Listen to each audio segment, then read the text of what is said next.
Then I, of course, waited, and he asked me a question. What'd you write your algorithm in? I panicked. I didn't write any code. I only used the word algorithm in my project title because it sounded right. No one ever challenged me, so I figured I was okay. I wasn't. And then I tried to come up with some BS. Oh, well, the songs are run through a series of modifiers that make all... And he just cut me off and said, but what did you write the algorithm in? I didn't know what else to say, so I just said Excel. And then he said, so you didn't write an algorithm? And I knew I didn't have any way around it, so I just said yes. Then I knew I was probably going to get disqualified and not be able to graduate. But then he said, are you going to continue it? I said, yes. I had the faintest glimmer of hope that I would be able to graduate. And I was okay with that. And then, not only did he just walk off and say, all right, cool, whatever, kid, but he reached into his pocket, pulled out his wallet, and gave me a business card and said, call me when the algorithm's done. I had done well. Well, my idea was done well. I still procrastinated way too much. But what I'm trying to say is, yes, I spend too much time on my phone. I finished writing this speech on a 4-hour car trip the day it was due. I finish projects the day they're due, start homework the day it's due, and I finished memorizing this speech like 20 minutes ago, and honestly, I added a lot during this speech that wasn't there when I practiced it 20 minutes ago. But I think I ended up with something all right, and that's what everyone here can do. Thank you for listening to my TED Talk.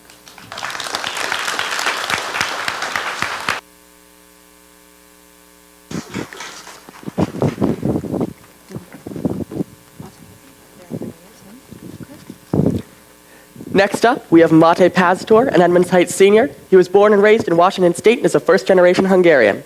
He's been working as an urban farmer for the nonprofit urban agriculture organization Farmer Frog as a project manager, artwork designer, consultant, equipment operator, and teacher for the past 10 years. He spent most of his life working to become the next head of the organization before an injury in his knee. During his recovery, he realized the importance of passion and how, through passion, we can change this world. Thank you. Give it up for Mate.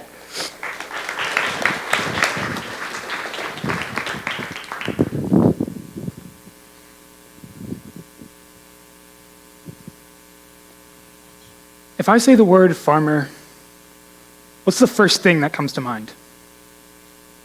Well, many people might think of something like this. Or not. There we go. Usually a white man out in the boonies with sweat on brow, and of course, a pitch. Of course, a pitchfork. But it's uncommon that this word in America makes you think of things like this.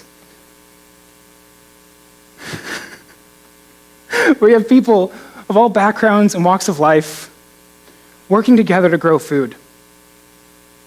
I work for an organization called Farmer Frog, and that's what we do. We work to grow communities alongside food because food is a cultivator of community. I've been working for them for the past 10 years now, and yes, surprisingly so, I am a teenager. I'm Mate, like a latte, and I'm 18 years old. I was basically raised by this organization. My mother is the founder, and my father works tirelessly alongside her. So this work is quite literally my life. Well, there's a wheelbarrow picture, but it's basically me because this is the world I grew up in. This is how I was raised. As I was growing up, I didn't think all the things we did were all that important. All I cared about was playing Minecraft and making my little picture books. I was actually embarrassed because as far as I knew, I was the only kid who had come from a family of farmers. It wasn't until I was 13 that I saw its impact. I was working at Getchell High School up in Marysville, and a kid came to us, and he was skin and bones. He'd asked us if he could take some of the food home. We not only told him yes, but also gave him seeds. And he cried with joy because now he could go home and grow his own food.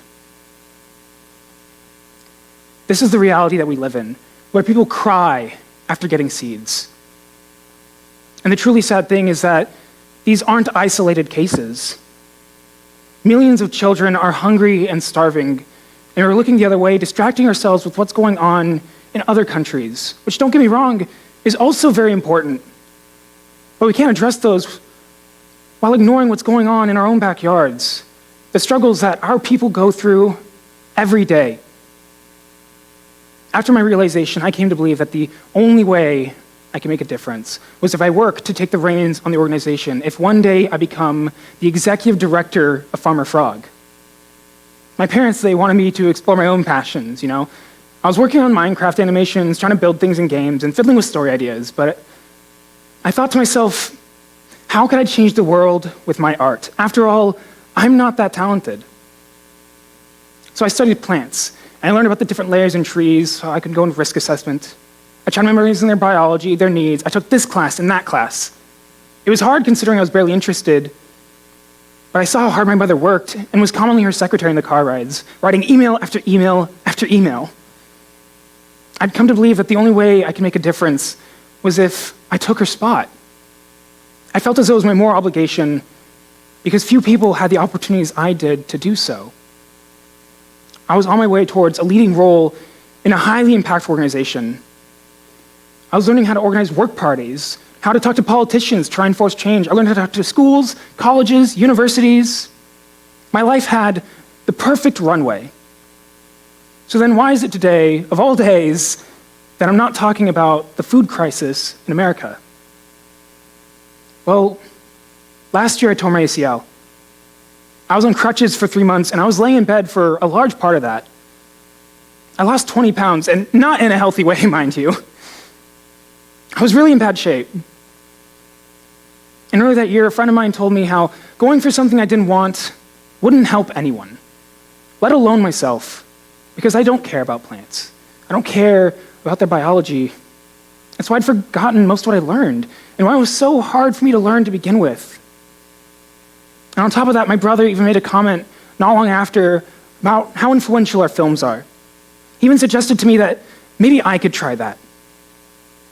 But I was against it because, again, I felt like I wasn't meant to do it, that it wasn't my place. My whole life up to this point had been with the intent of working for the people. Because of the position my family held and all the connections I had to make genuine changes, I felt as though I wasn't allowed to go off and do what I wanted to do. I'd always told myself that my dreams would be a fun little thing I could do after retirement. And in the meantime, I had to work day and night in a job that I didn't like because that was the only way I could make a difference. My life had been a constant blur of work, study, sleep, and then work again, only with commercial breaks of playing sports, training martial arts, and then gaming. But after my surgery, I was forced to slow down and take a second. I had to come to terms with the fact that all of my studying and hard work had been in the wrong direction. But what else was I supposed to do?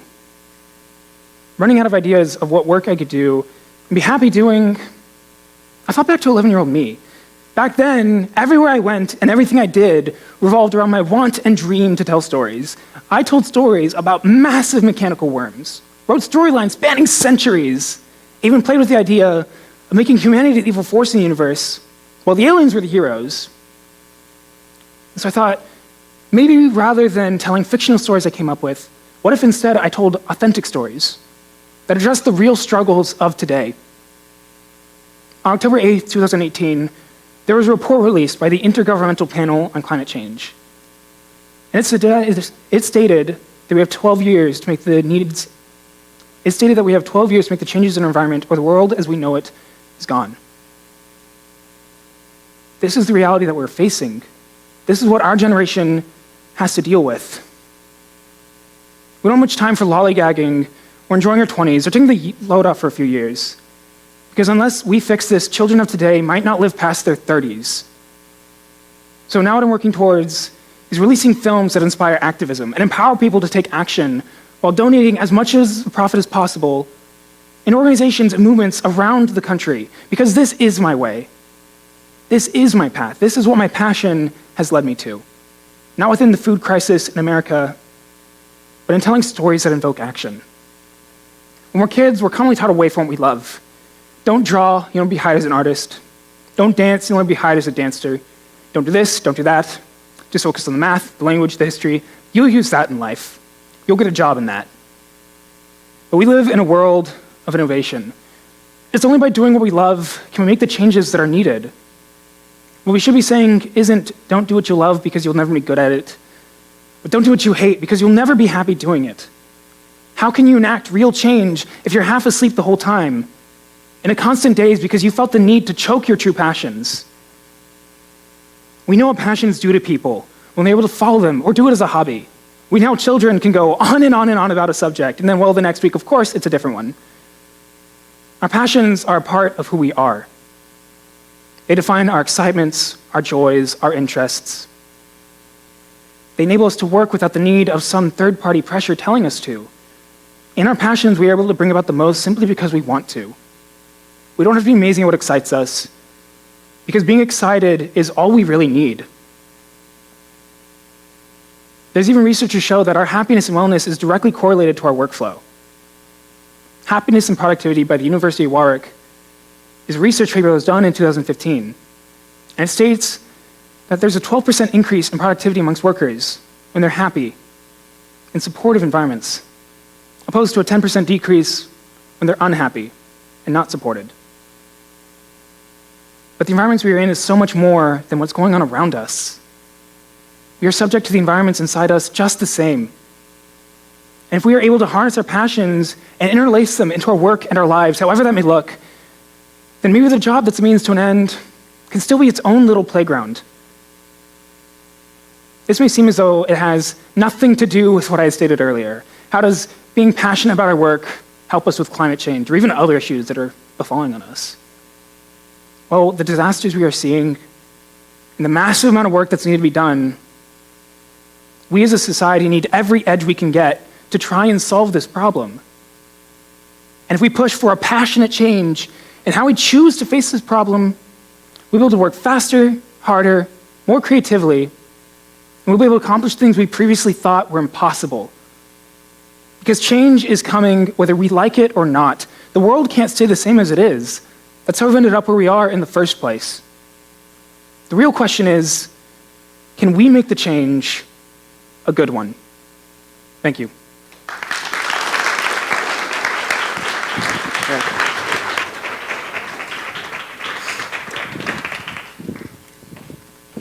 Ladies and gentlemen, we are now going to have a 10-minute intermission. Please buy some concessions in the lobby, courtesy of Edmund Woodsway's student newspaper, The Warrior Word. Speaking of the lobby, there will be some interactive exhibits. Please take a selfie with the TED letters. They took far too long to make. Our musical entertainment is Edmund Woodway's Jai Lasker on guitar and E.J. Brennan on drums. We'll be back in 10 minutes. Thank you. Thank you all.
I'd like to ask everyone to seat.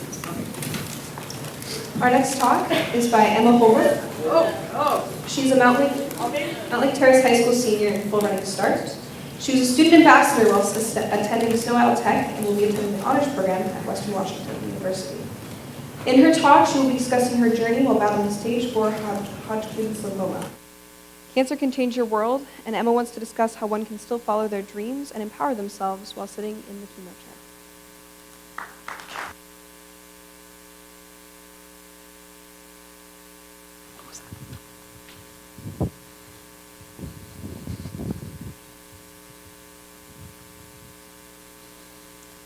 I was 18 years old when I got the phone call.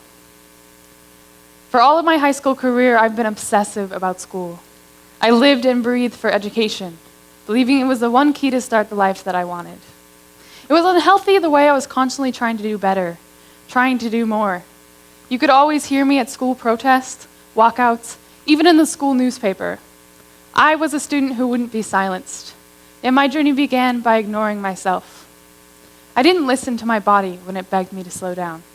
And I didn't hear my body when it said I was sick for over a year. In February this year, I was diagnosed with stage 4 classical Hodgkin's lymphoma, a rare blood cancer. Diagnosis prompted a powerful word: survivor. To be a survivor is simple. One must remain alive in an event where others have died. Unlike other survivable events, cancer is strange in the way that once you're diagnosed, cancer never really leaves your life. Knowing this redefines survivor, making the word not just about beating cancer, but something more. It's not just about finishing treatment. It is about learning to deal with the repercussions of facing your own mortality. It's not just about losing your long, beautiful hair, but understanding why it meant so much to you in the first place. It is not just about the toxic malignancies that now rest in your lungs. It's about forcing yourself to be stronger than death, because there is no other option. When I was first diagnosed, things changed around me. It is one of the most dehumanizing things to give up my body to doctors and to poison that will hopefully save me. It was harder on the surgery table when I felt everything happening to me. The scalpel that opened my chest and the stitches that closed me back up. All the while, I was too silenced on medicine to scream out in pain, to tell them that whatever lidocaine they gave me wasn't working. I feel this is my most literal example of what it felt like to lose my voice in sickness. I felt the pain and wanted to scream out. Even when it felt like I was yelling at the top of my lungs for help, no one could hear me, and if they had, there was nothing to be done until it was over. Months ago, I was high off the idea that I could finally vote. An unjust world was simply one vote away to make a change that inspired a future worth living in. Then suddenly, I couldn't even ask for help when the surgery went wrong.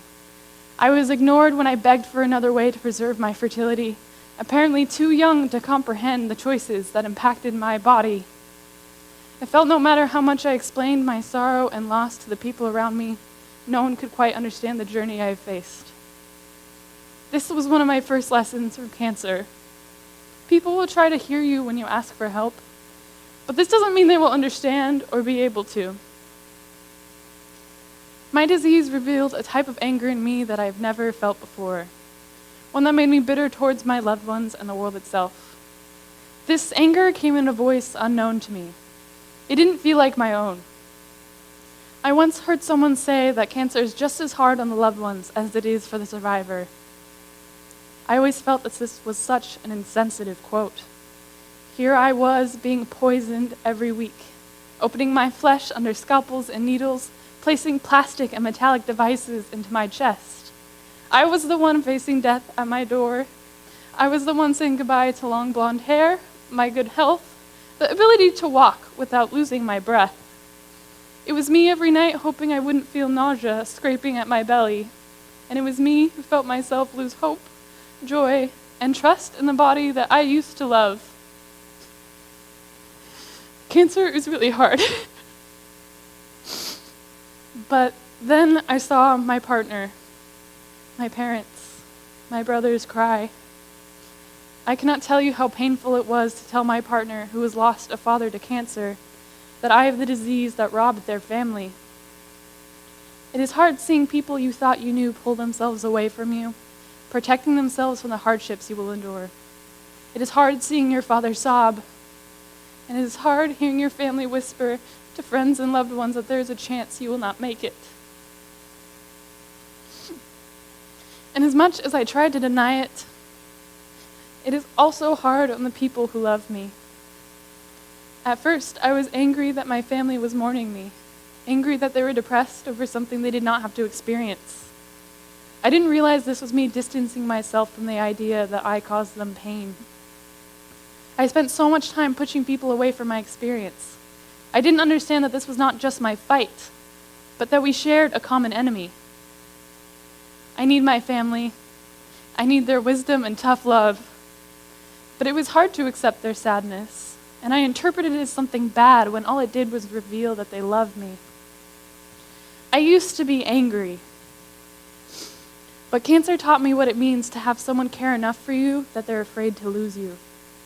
It taught me to listen and to accept tough love, even if it comes out in ugly ways. After understanding my family's grief, mine came next. Disease unfortunately comes with a lot of self-hatred. The flesh you once called home eats you from the inside out. Treatment tears at your skin, making you look exhausted and weak. The burden of stress and toxic chemicals forces crabbiness and anger, emotions and actions once foreign to your softer nature. I wasn't ready to accept being a survivor, and I wasn't ready for everything cancer would take from me. Being a teenager often makes you feel like you're invincible. It feels like there's every opportunity waiting for you, and the world is ready to snatch you up into its hands.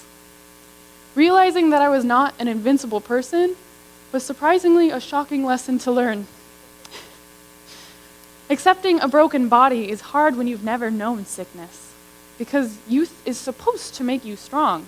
Youth isn't supposed to come with disease, and the saddened looks from nurses as they said, "You're too young to be here," felt like breaking glass in my palm.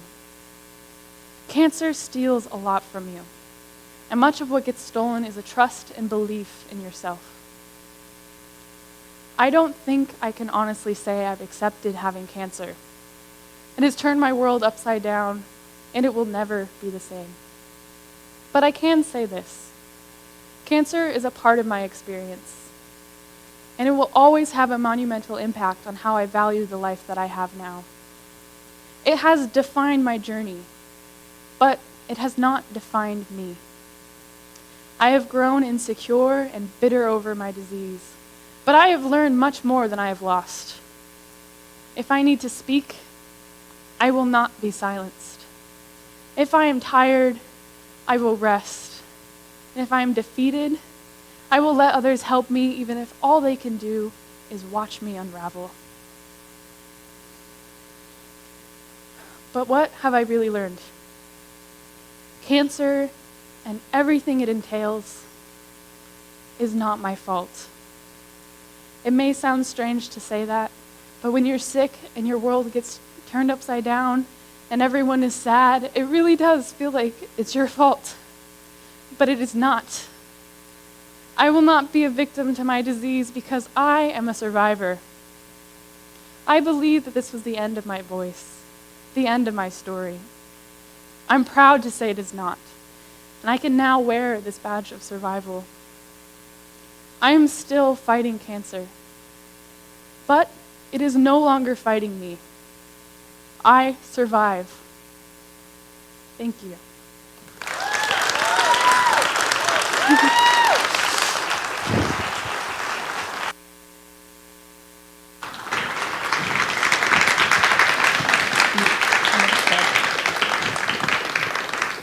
Thank you, Emma. That was a wonderful talk. Ladies and gentlemen, we just have, we need a few minutes while they're able to deconstruct a drum kit. So we wanted to tell you a true story about this rug. So essentially, I know, it's thrilling. Everyone's really excited to hear about the rug. It's an exciting rug, Sam. Yeah, it's Persian. It's red. And round. We've arrived. No, but anyway. So TEDx, the TED organization, they give free licenses to the TEDx subsidiaries. Very, very generous of them. Very generous. I would say. But the funny part is, you have to buy the rug. So we had to go on like an across Seattle trek to try to find someone that actually had a rug, because otherwise we're gonna have to pay for it, because apparently the TED organization is free and interested in making your voice be heard, but isn't too worried about its palm being greased. We're teenagers. We don't have money to buy a rug. Yeah, Like, that's so we had ridiculous. to, so where did we end up going? Oh gosh, we got it from our TED liaison, Joanne. Our wonderful TED liaison. We had it, but it was a real nightmare to try to find this rug.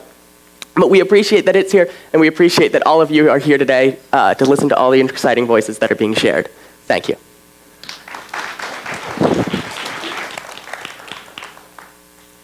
Our next talk is from Alan Fan. Alan is a very outgoing, spirited, and energetic person, and he's excited to share his story with you. He's passionate about track and field and hopes to go to state championships next year. He also loves being in choir and singing with his friends and performing. Alan also likes TikTok, video games, and calling his friends on Discord. A quick disclaimer, to those of you in the audience who may be sensitive to this topic, this talk does contain mentions of suicide, so just be aware. If you need to exit, please feel free to do so. Thank you.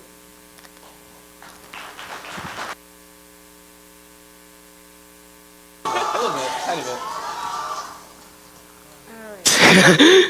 bit. What's up with you? What's your problem? Just spit it out. These are common things I hear around my Asian American household whenever I am or any of other of my siblings have trouble dealing with our mental health issues around our traditional Vietnam-born mother. I'm not saying necessarily that all Asian parents don't understand the complexity of mental illness, but rather, this is my own experience dealing with mental health and the lack of accessibility I had. So here's my story, the Alan Fan story. My life from age 1 to age 12 seems like just a happy memory back then when we were all innocent and it was all love in the Fan household. I only remember the brightest and fondest of memories. I remember playground swings, I remember mac and cheese, I remember racing against my older sister to the TV remote in which you would always get it and I'd be stuck watching Hannah Montana for hours and hours. And most importantly, I remember my mom telling me goodnight, I love you before I went to sleep. And then at the age of 13, a sort of switch flicked off. It seemed almost random, but there'd be moments that would occur at least a few times in a week where I'd become hopeless in terms of family, friends, athletics, academics, and overall just my future itself. So around the age of 14, in a moment of desperation, and really I just wanted to see how my mom would react and handle with a situation like this, I asked her, "Mom, can I ask you a pretty serious question?" Some would expect my mom to be open to helping and being like, "Oh yeah, sure, I can help you, I got you." But that wasn't the case. She shut me down with a quick and snappy no, and then she proceeded to laugh like it was a joke. And then from there, it was just one really awkward and silent car ride back from Taekwondo. And although it was only a 5-minute car ride, it felt like an eternity, waiting and hoping for her to magically say, "Oh, I was just kidding about that no. I'm actually going to be here for you and here to support you." There are over 19 million people in the US who identify as Asian American and Pacific Islander, and of that population, 13% have been diagnosed with a mental illness. And that isn't even taking into account of those who haven't even sought professional help yet. About a year ago, I had what you call a cry for help moment to my mom. Basically, this was the final straw for me, if you will. My mom was in the kitchen and I was working on my homework, and I'm not sure what exactly happened that day, but I was just super out of it. And I straight up told my mom, "Mom, I've been planning on killing myself sometime in the next 4 years." This was another moment where I expected my mom to just click and become super supportive and loving and caring. But nope, that wasn't the case.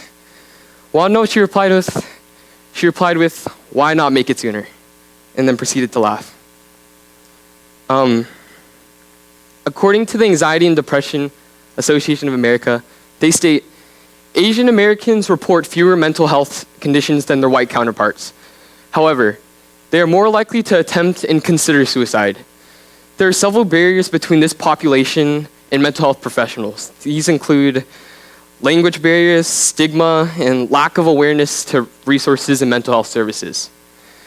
There's a saying that anyone can be a mother, but it takes someone special to be a mom. I completely agree with this statement, but what I believe qualifies you as a mom is this perfect balance of sufficient emotional care and physical care. An example of my mom physically caring for me is how she always keeps food on the table, or how she keeps a roof above my head, or how she always brings me bubble tea whenever I finish a bunch of homework or I do good on a test. All these things I'm super grateful, but this mixture of physical care and emotional neglect is what causes me to feel uncomfortable and awkward when talking to her about serious topics like this. In fact, the idea of depression and mental illness itself is viewed as basic sadness or basic weakness amongst the Asian parent norm. I was able to talk to my cousin about this, and what they told me is that their mom told them at a pretty young age also that depression is for the weak and they're for the losers of life. This is where it sort of clicked to me that I'm really not the only person going through this kind of thing, and that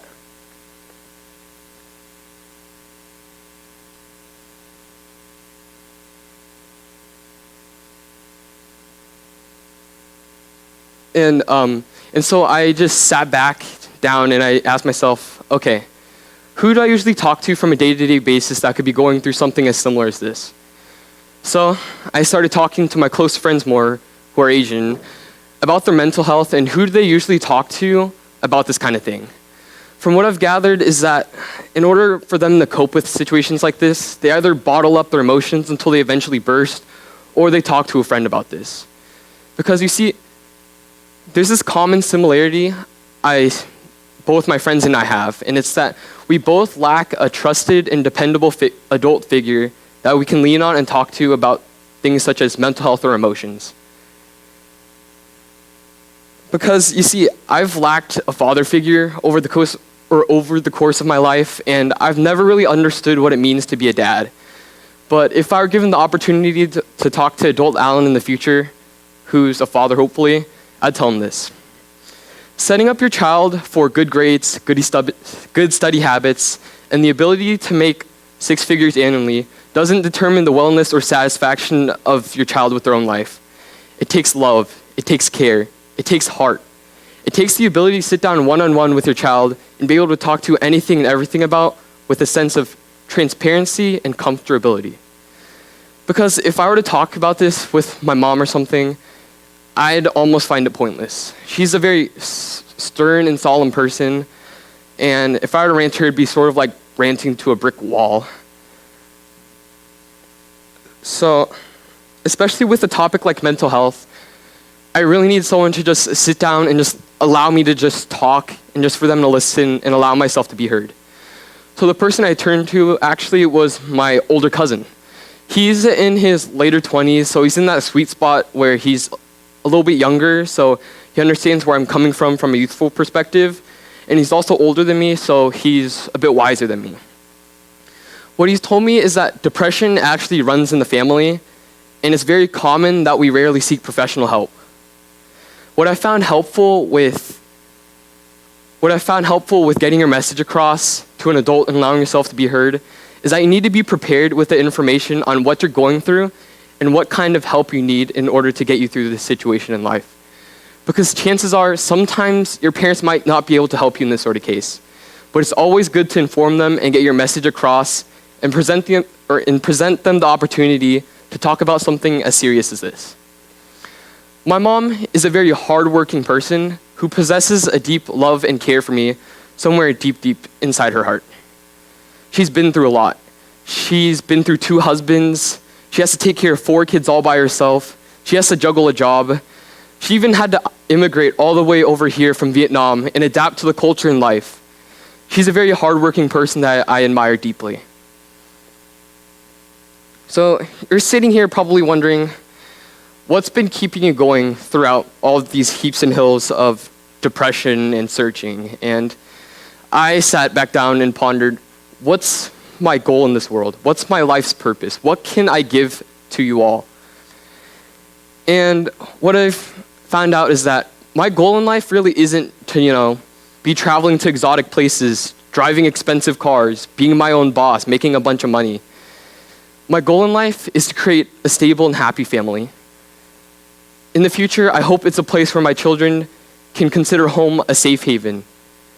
I want it to be a place where if they mess up, instead of them being like, oh my gosh, dad's gonna kill me, instead they can be like, oh my gosh, I need to call dad immediately. I want to emulate the childhood life and memories I've always witnessed as a kid and the amount of happiness I had back then. And at the same time, I want to simulate also the emotional care and support I've always wanted as a teenager. We talk to a bunch of different people in our everyday lives. Some seem like the most joyous and well-composed people that have the brightest of future ahead of them. And some are in the slumps and they're dreading life, wondering how they're going to make it throughout. Chances are both could potentially not have a person to talk to in terms of their emotions, their feelings, or their mental health. That's why we need to reach out to them and take first action. We can't wait for a cry for help moment before it's too late. We can push towards a better future where venting your feelings and ranting isn't considered as a sign of weakness or vulnerability. Rather, I want it to be where it shows we trust the person. We have a sense of security with them. So reach out, take first action, and then the rest is just history. Thank you.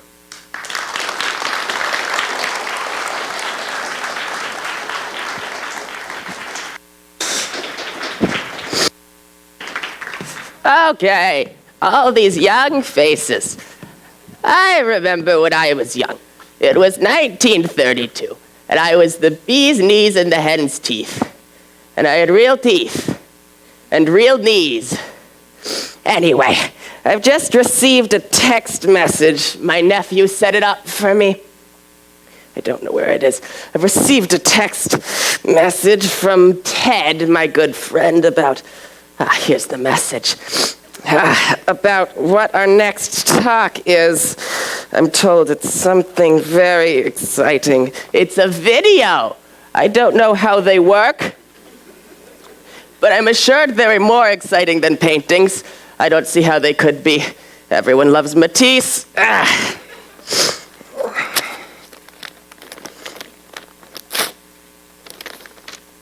It's prop paper. Well, prop paper needs prop glasses.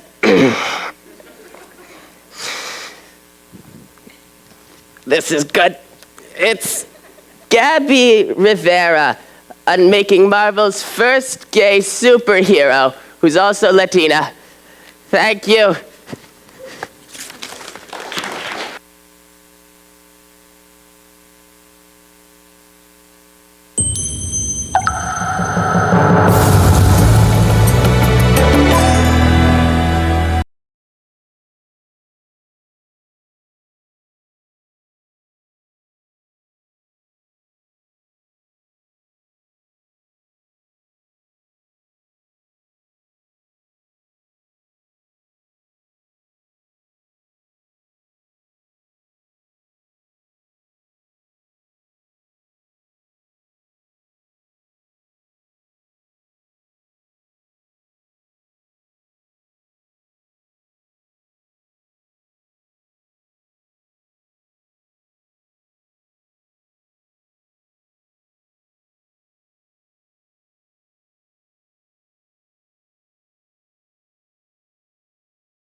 Vanderveer.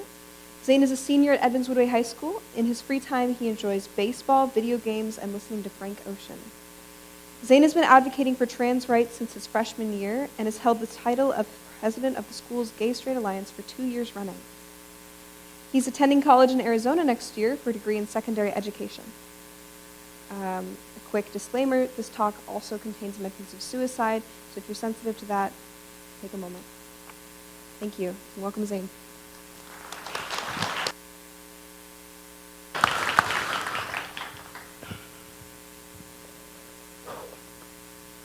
I've always been a bit particular about my clothes.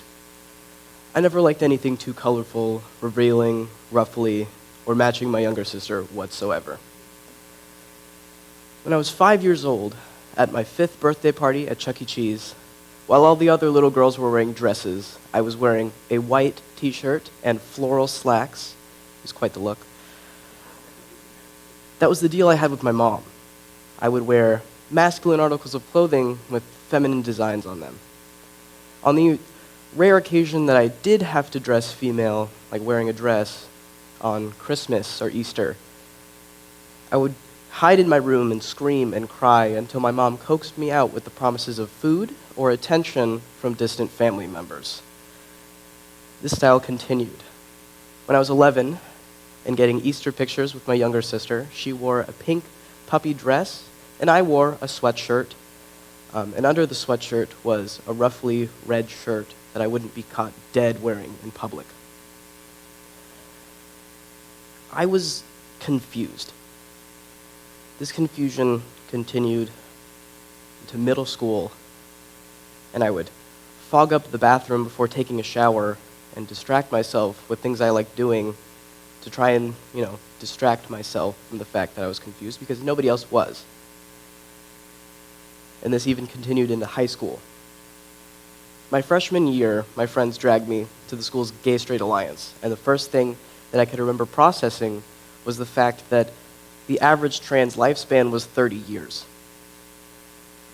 When people hear something they don't like hearing, they often try and deny it at first. Oh, that number seems really low. That doesn't seem like a correct fact. The first thing I did was try to deny that that could be me. Out of the millions of people in this world, that's not me. That can't be me. My freshman year was a really, really rough time. After I heard that, I ran off from GSA. I never went back. And then I stopped going to my classes, school altogether, and I locked myself in my room and refused to take a shower or brush my teeth. Because my thought process was that if I couldn't live as a regular girl, then I didn't deserve to eat. I didn't deserve to brush my hair. Fast forward to my sophomore year, I spent so much time being miserable that I decided to slowly creep towards the problem. So I went up to my best friend at the time and said, "Hey, let's give each other nicknames." She said, "Okay." I took off my hat, looked at the tag, and it said, Mitchell and Ness. So I said, "You should call me Mitchell." She said, "Oh, so we're going with boy names. All right, I'll be Jake." And that eventually caught on to teachers and my peers, and sooner or later, everyone was calling me Mitch, and nobody really knew why. I even joined a co-league softball team as Mitch, and everybody thought I was a boy, and I loved it. I loved every second of it. Until the first game. It was the second inning. I was up to bat. I hit the second. The next bat came. They hit. I stole the third, and I got out. As I was walking to the dugout, the coach called me over and told me, "As you were running to third, everyone knew you were a girl.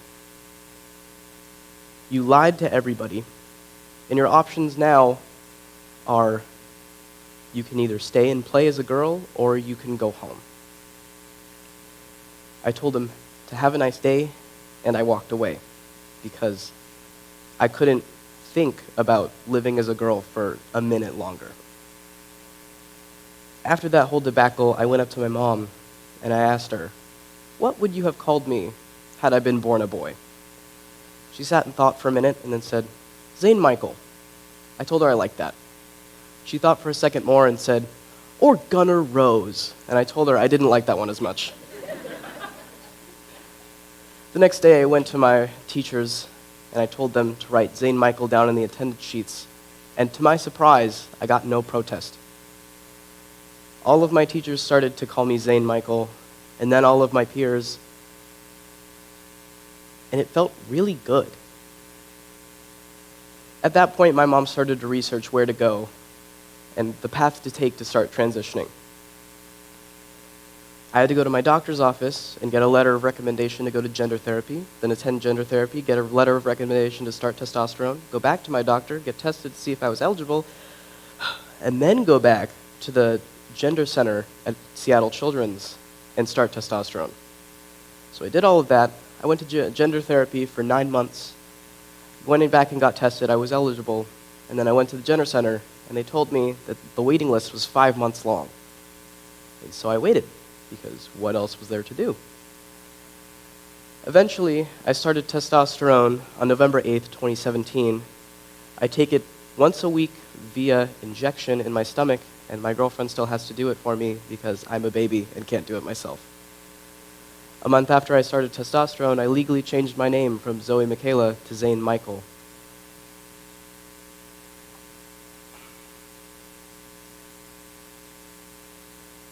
I never wanted to be a trans man, as funny as that sounds. I just wanted to be a man. And that's how I hope all of you see me, not as trans kid Zane or that one trans dude from second period. Just Zane, because that is my name. Thank you.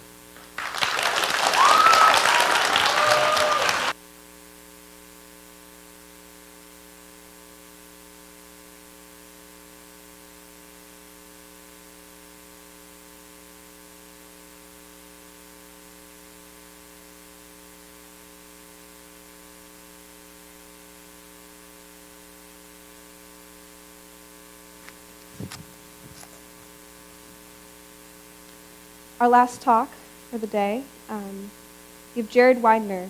He's a 15-year-old sophomore at Linwood High School. He moved here with his family 3 years ago from Colorado and loves exploring Washington. He likes to act and be on stage in productions. He's been in several plays, his favorite being Midsummer's Night Dream. He also likes making movies and having his 3 little brothers star in them. He always says, "Stick with me, kids, I'm going to make you a star." So please welcome Jared.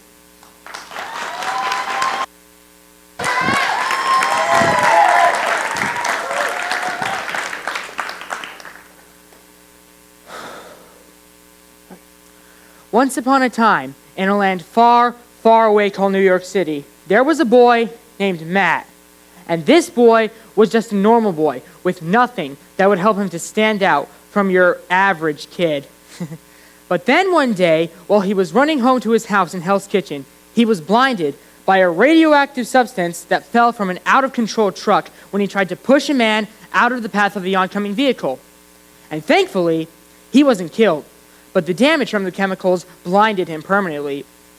But despite the fact that he was no longer able to see, the radioactive material heightened his remaining senses beyond normal human ability and gave him a sort of radar sense. So, despite his challenges, he was able to finish school, become a lawyer, and went on to avenge his father's death. And after that, he was able to fight crime in a bright red costume as the superhero Daredevil. Now then, would it surprise you all to know that I am in fact Daredevil? When I was 7 years old, my mom and dad first told me that I was indeed the superhero Daredevil. To the casual observer, I am just a 15-year-old sophomore. To those who know me on an everyday basis, I'm Jared Winder. But to those who really, truly know me, they know that I am in fact a superhero with autism. To be a bit more specific, I'm a superhero with an overlapping spectrum disorder of autism and ADHD. When I was 3 years old, I was first diagnosed with low-functioning autism. I couldn't really speak or talk the same way other kids could at that age. I mean, I could hum like a champ, but speaking? That just wasn't happening. I also couldn't really move around a lot without somebody's help. Although, I have been told that I like to put my little toy cars in a line and then just stare at them. for a really long time. I was also apparently fond of staring at walls. Don't judge, we all have our own things. And I didn't really look at people or communicate with them in any way at all. Eventually, my parents took me to the doctor, where I was first diagnosed with low-functioning autism. He also said that the odds of me ever walking, talking, or doing anything for myself were very unlikely. High functioning was not a goal he saw me achieving. I would be low forever. Luckily, my parents disagreed, and from that moment on, life got a little bit more interesting, and my transformation into pure awesomeness began. And at first, this transformation didn't feel so good. Where I used to just sit and stare, I was now working, and working really hard on using my arms and legs for movement, so I had to go to physical therapy to learn how to use my limbs in ways I had never even used them before. For me, it kind of felt like somebody was forcing me to do those cringy little Fortnite dance moves before Fortnite was even a thing. Yeah, before Fortnite was even a thing.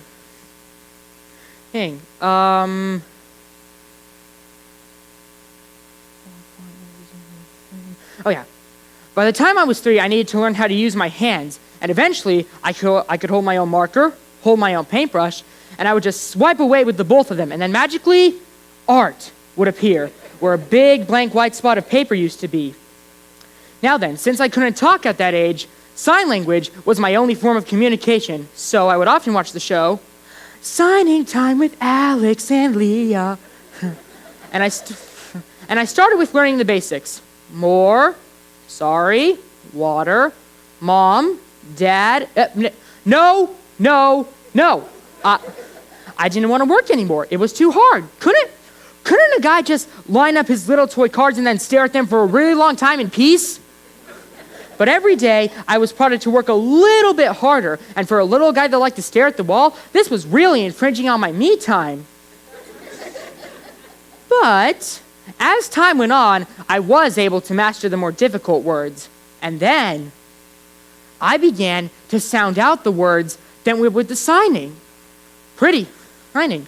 So signing time with Alex and Leah became signing time with Alex, Leah, and Jared. Very slowly, I began to army crawl away from the wall I like to stare at. And then, using my little brother's example, I began to actually crawl away. And then I began to walk away from the wall. So now I was walking, sort of, talking, sort of, and even feeding myself, sort of. And I was actually looking at people. It was amazing. It was like a whole new world had opened up for me to explore. The specialists had all said, impossible. The therapists had all said, I never imagined it could have happened. And my parents said, see, we knew there was a superhero in there. Unfortunately for me, this is not where the work ended. School began, and with it came a whole new set of challenges for me to take on. Reading, writing, math, drawing little people with my occupational therapist whose head's actually connected to their bodies. A speech therapist so that I could learn how to talk with others, but not stuttering. A social therapist was also thrown into the mix so that I could learn how to share my feelings and speak towards others with empathy. I also needed to learn how to look at people, but in their eyes. It was around this time that an added diagnosis of ADHD was given, so I was now the overlapping spectrum disorder guy. Paying attention to others was especially difficult because those things I could imagine, oh man alive, I'm telling you all right now, I have the greatest imagination in the world. It was so easy for me to disappear from a world of work and probing of others and feeling identification into a world of the Transformers and the Amazing Spider-Man. And even while somebody was talking to me, all I could hear in my mind was Optimus Prime shouting, Autobots, roll out! It was around this time that a regression with my autism began to happen. All the specialists had said, well, we were waiting for this. The therapist had said, he did try for a long time, but my parents said, superheroes may rest for a while, but they always get back to work. And I know what it means to work, and to work hard. I know what it's like to have somebody not believe in you, but in your face. But when my mom and dad first told me the story of Daredevil, how he had managed to overcome overwhelming challenges despite his blindness, they also told me that I could overcome a lot of challenges as long as I worked hard and put my mind to it. And when they told me this, something happened to my heart. It wanted to work. It wanted to grow. It wanted to show everybody out there in the entire world that I could do this.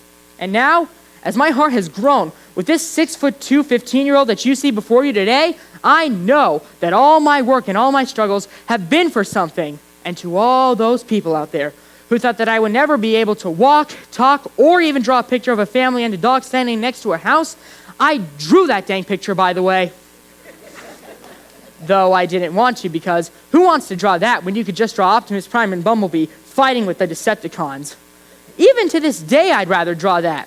I'd actually rather talk to myself than anybody else. And believe me, myself and I, we've had a lot of long conversations.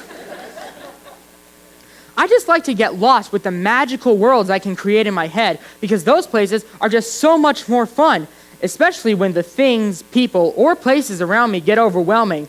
And they could get overwhelming a lot.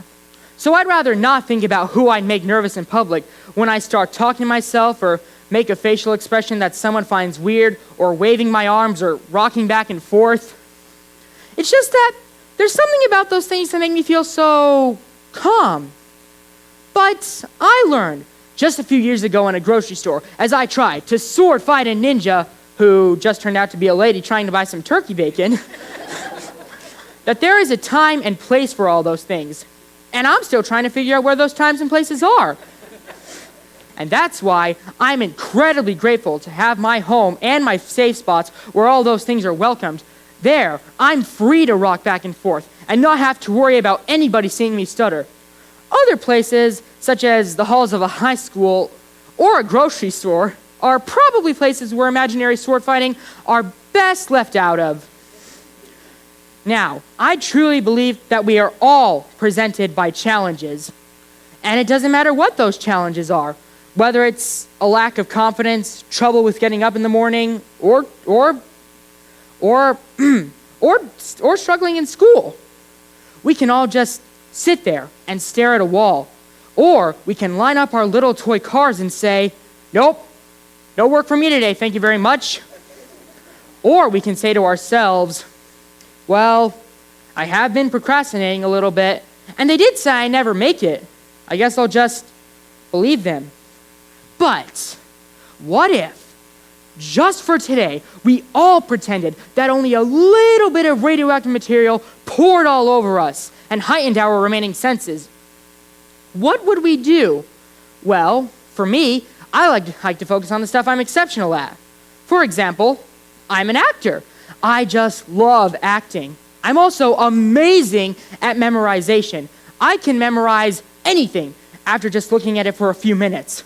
And I don't care what other people think about me, because I've still got a life to live, a family to love, a college education to get, and people to serve. So, what about all of you? How can you work towards? What will you say with the small voice that you've been given? You have all had a little bit of radioactive substance poured all over you. You all have a superpower that you might have not even discovered yet. So find that superpower. Focus on only your good qualities. Crawl away from that wall you've been staring at. Sword fight your ninjas in your backyard if need be. As Daredevil himself succinctly put it, we all want to live in a world where we can make a difference. That's why Spider-Man fights the good fight. Or Captain Marvel. Or me. That there are a lot of us, and we don't all wear masks these days. And he's right. We don't need to, because there's already a whole lot of superhero in all of us. Thank you.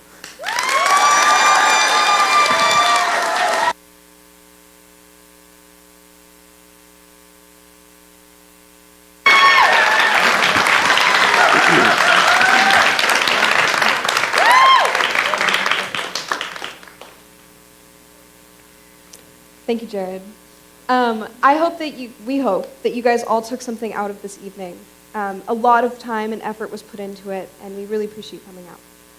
At this time, we'd ask you to welcome your creators, Stephanie Farmer and Marianne Nakanainai.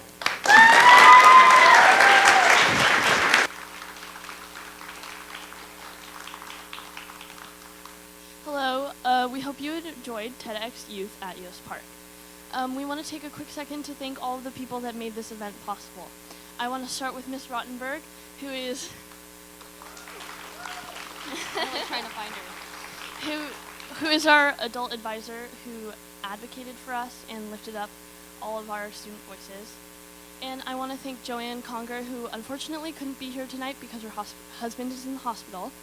But she was our liaison to the TED gods, and she is the reason why we have this rug. So a big thank you to her. Okay, we have a long list. Sorry, we wrote it all down.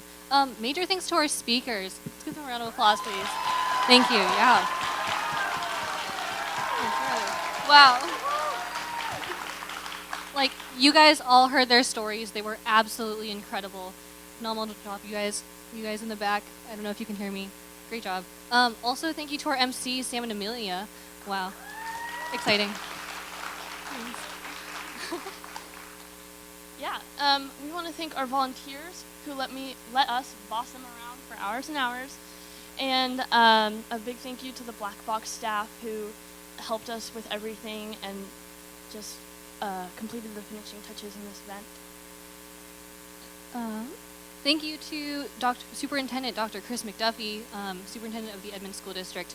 This is not sponsored by the Edmonds School District, but seeing as how we are both students of the Edmonds School District, it took a lot of coordination on their end to help promote this event and just get us the student speakers that we currently have and a lot of the support. So thanks to that. Speaking of support, we have families and friends who supported us in this journey, regardless of whether we're volunteers, speakers, organizers. So major thanks to our families, friends. Thank you for your support. It would not have been possible without you and your encouragement. Sorry.